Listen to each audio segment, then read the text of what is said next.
penyidik menjelaskan bahwa pada tanggal 7 Juli jam 10 si Doktif akan dimintai keterangannya.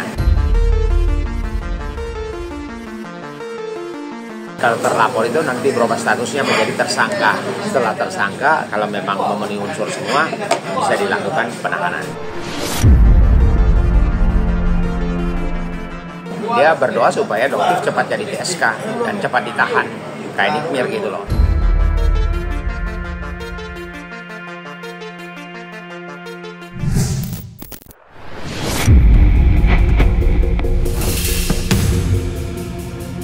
Drama perseteruan dunia skincare tanah air nampaknya bergulir semakin panas.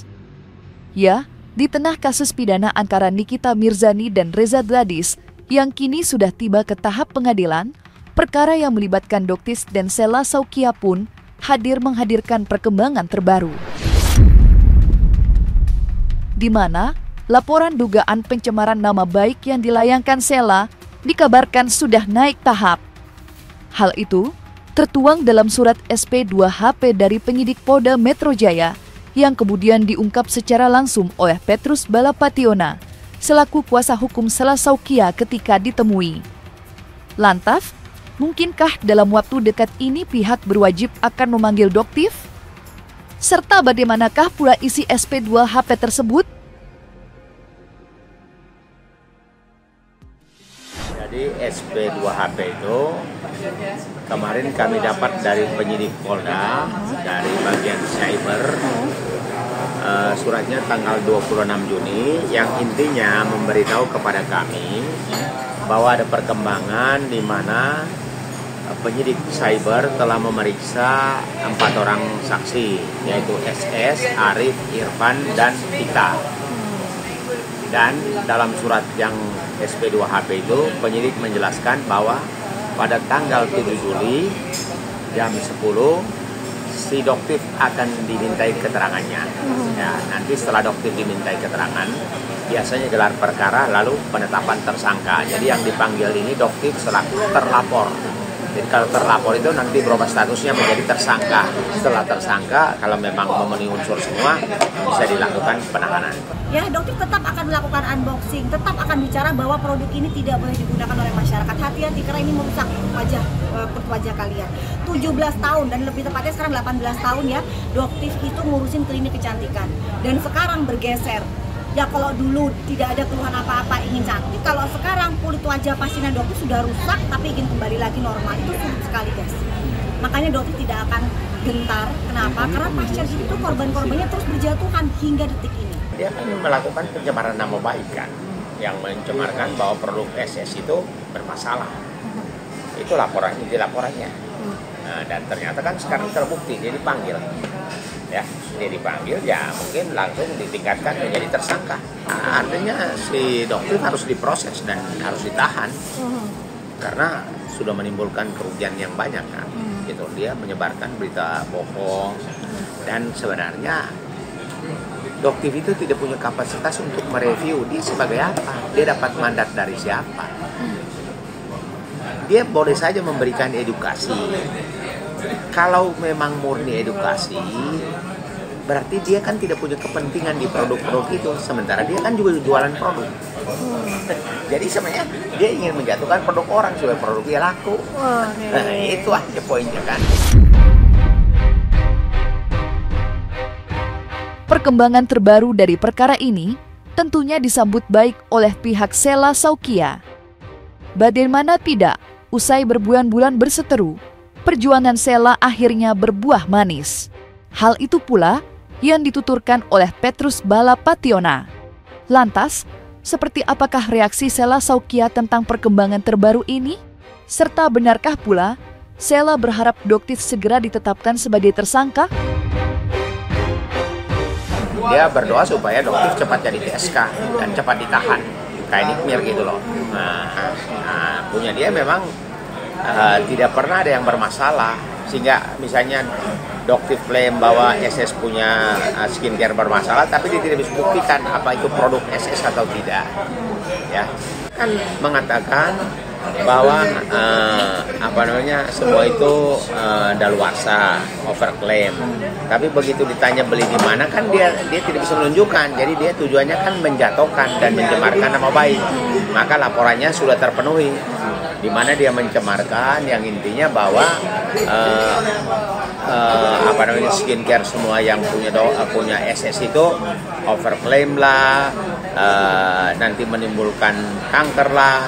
Tetapi dia tidak bisa buktikan kapan atau di mana dia membeli. Jadi dia menunjukkan suatu produk, tapi dia produk itu dia mengatakan punya SS, tapi ketika diklarifikasi ke dia mana barangnya, dia tidak bisa tunjukin, malah lari ke mobil, ya toh, sehingga terjadi dia ditahan untuk klarifikasi kan, begitu.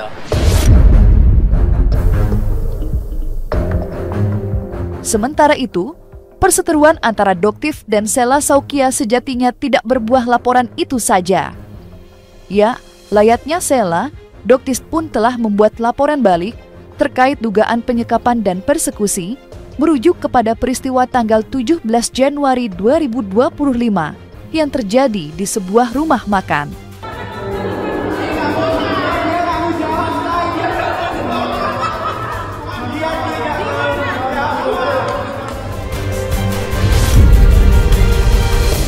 Seperti diketahui, kala itu Doktis merasa disekap oleh pihak Sela yang melarangnya untuk pergi meninggalkan tempat. Dan ketika ditemui kemarin, kuasa hukum Sela pun memberikan kabar terkini tentang laporan tersebut. Lantas, mungkinkah Sela sudah menjalani pemeriksaan soal itu? Sudah juga. Sudah. Ya. Terbukti tidak sih Bang, maksudnya dalam terbukti. Tidak terbukti penyekapannya. Yang dilaporkan kan penyekapannya, tapi kan buktinya dia tidak pernah disekap, kan dia sendiri yang duduk di dalam mobilnya. Nah, mobil dia kan dipalangin dengan tujuan datang polisi untuk memeriksa, melihat produk yang dia bilang produknya SS itu kan. Tapi dia tidak keluar dari mobil kan. Itu jadi dia bilang disekap, padahal mobil dipalangin supaya dia tidak pergi. Dan itu yang datang polisi. Ya, tadi kok kantor polisi, tapi di polisi juga dia tidak tunjukkan mana produk SS. Nah, kan karena kalau dia mau fair, dia kan harus tunjukin produk SS supaya diakuin atau tidak kan, tapi kan nggak pernah.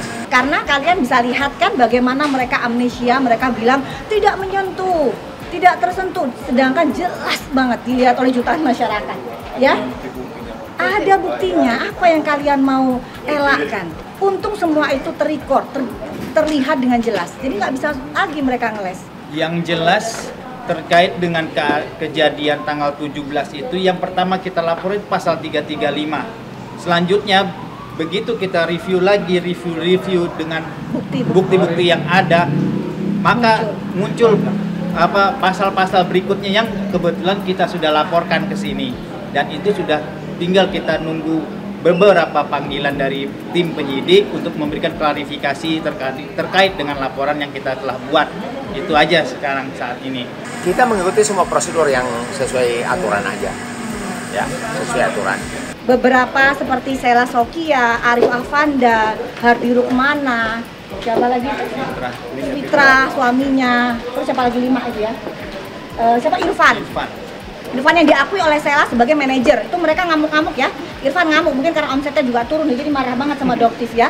Untuk Irfan ya, kan kamu yang bilang ngata-ngatain Doktif pada saat tutup pintu mobil, itu kamu ya, Irfan ya. Jadi kamu yang mengata-ngatain Doktif, itu pun sudah Doktif laporkan.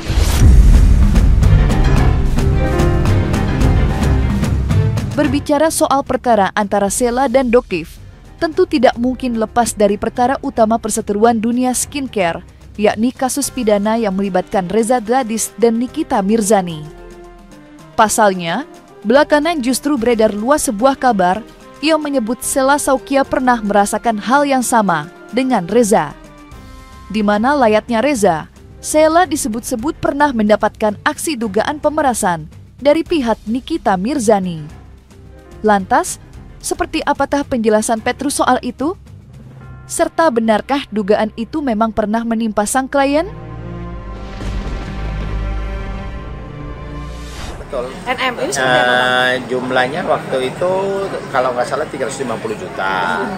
Yang sama modusnya, bahwa dia misalnya mereview, tapi dalam review itu dia istilahnya meminta supaya ditutup mulutnya. Dia tidak mau mereview lagi kalau ada uangnya, maka SS memberikan uang sehingga dia tidak mereview lagi. Dan waktu itu 350. Sudah dikirim ya? Sudah. Ada bukti transfernya juga? Ada semua.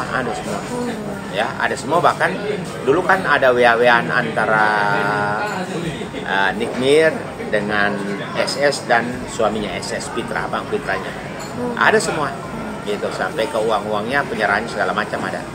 Nikmir itu kan mereview, tapi tujuannya kan untuk istilahnya dia mereview, lalu kalau dia terlalu menyerang, dia meminta supaya saya tidak menyerang lagi, bayar dong, kira-kira begitu. Jadi sama seperti di perkara yang Resa Gladys itu kan, RG itu, dia berkomunikasi dengan asistennya itu, dia kasih kode bahwa harus cepat kirim supaya saya tidak review lagi, saya sudah pegang produk-produknya yang bermasalah. Jadi tujuannya menakuti dan meminta uang, gitu loh. Sama SS pun sama, dia nakut-nakutin, meminta uang, gitu loh. Gini ya, oknum mafia skincare ini kenapa sih kok nggak sadar diri gitu? Kalian ini udah ngambil ratusan miliar uang masyarakat, triliunan loh, ya. Sedangkan teknik kita ini mengungkapkan, menyuarakan kebenaran dengan caranya dia yang barbar seperti itu. Ini emang caranya dia, gitu. Tapi yang Doktif lihat untuk kasus kali ini beliau terjebak saja. Entah apa yang sebenarnya terjadi di belakang layar. Namun yang pasti, pihak Sheila Saukia mengaku bila mereka memegang setumpuk bukti-bukti kuat yang menguatkan klaim itu. Sontak saja, publik pun dibuat ikut bertanya-tanya tentang potensi dipanggilnya Sheila Saukia menjadi saksi dalam persidangan lanjutan Nikita Mirzani. Namun, Sheila Saukia hingga sampai saat ini belum sekalipun dipanggil untuk memberikan BAP. Lantas seperti apakah tanggapan Petrus? Mungkinkah Sheila Saukia dipanggil menjadi saksi walau belum di BAP? Kalau jaksa ingin mengajukan saksi tambahan, ya SS bersedia menjelaskan bahwa perbuatan Nikmir itu bukan hanya ke RG saja, ke siapa ini, SS juga ada. Nah, cuman yang melapor di Polda waktu itu kan, dan Nikmir diceritakan dalam perkara RG-nya, Resa Gladysnya kan, tergantung jaksanya, tergantung pembuktian jaksanya dalam persidangan. Tetapi prakteknya biasanya orang menjadi saksi di persidangan dalam satu perkara pidana harus sebelumnya sudah di BAP penyidik. Nah, SS ini kan tidak pernah di BAP, tergantung jaksanya mau mengajukan saksi tambahan di luar BAP atau bagaimana, tergantung. Berarti itu bisa terjadi ya Bang? Kalau bisa memang saja terjadi dalam praktek peradilan, bahwa semua saksi yang diajukan di persidangan itu bukan hanya dalam BAP, tapi saksi yang belum di BAP pun boleh itu dalam praktek, gitu. Ya ini kan faktanya ada. Saya nggak takut kan. Dulu sempat beredar WA-WA antara SS dengan Nikmir dengan suaminya SS, ada semua. Jadi semua datanya ada, gitu loh ya. Inilah kesempatan daripada kuasa hukum, daripada Nikita untuk membongkar semua. Toh kadung basah, jangan dia aja menderita sendiri Nikitanya, bahwa ini perbuatan ini bukan saya saja, tapi akibat daripada saran pendapat ini. Itu kemungkinan dengan keterbukaan Nikita ini akan sedikit meringankan beban daripada yang bersangkutan. Di lain sisi, nasib Doktif dalam perkara Nikita Mirzani pun masih mengambang begitu saja. Apalagi, belakangan beredar kabar yang menduga bila Doktif sudah pecah kongsi dengan Nikita Mirzani. Pasalnya, dalam persidangan kemarin, berhembus sebuah isu yang menyebut Nikita menolak untuk menjabat tangan dari Doktif. Namun, semua itu terbantah semuanya dengan munculnya beberapa potongan video peristiwa itu yang diambil dari sudut yang berbeda. Ya, Nikita ternyata tidak sedikit pun menolak jabatan tangan Doktif. Sebaliknya, ia justru menyambut dengan hangat. Jadi memang sebenarnya pada saat pembacaan dakwaan itu Doktif juga cukup kaget ya, karena di situ ada narasi Doktif di awal, tapi langsung lompat ke narasi NM dengan IM. Nah, itu agak juga bingung kenapa ada Doktif di situ. Tapi mungkin jaksa ingin menjelaskan narasinya tanpa ingin berpikiran negatif ya, bahwa jaksa itu ingin menggiring opini bahwa Doktif itu sindikat. Enggak, Doktif nggak mau pemikirannya ke situ. Tapi yang jelas dari apa yang terjadi hingga detik ini, penyidik dan jaksa tidak bisa membuktikan keterlibatan Doktif ya di dalam situ. Jadi itu mungkin hanya untuk menerangkan saja seperti apa jalurnya. Mau saya sampaikan dulu pertama adalah soal tentang resepsinya dari terdakwa Nikita Mirzani ya. Ada beberapa hal yang disampaikan, tetapi saya tertarik kepada 2 poin yang disampaikan oleh terdakwa Nikita Mirzani dan saya dukung itu. Saya sangat setuju ya terhadap 2 poin yang disampaikan. Pertama, saudari Nikita Mirzani ya, ada saya mendengar menyampaikan bahwa saya kurang jelas tadi mendengar, tapi sebenarnya begini. Terdakwa Nikita Mirzani merasa keberatan terhadap dakwaan jaksa penuntut umum terkait perbuatan orang lain.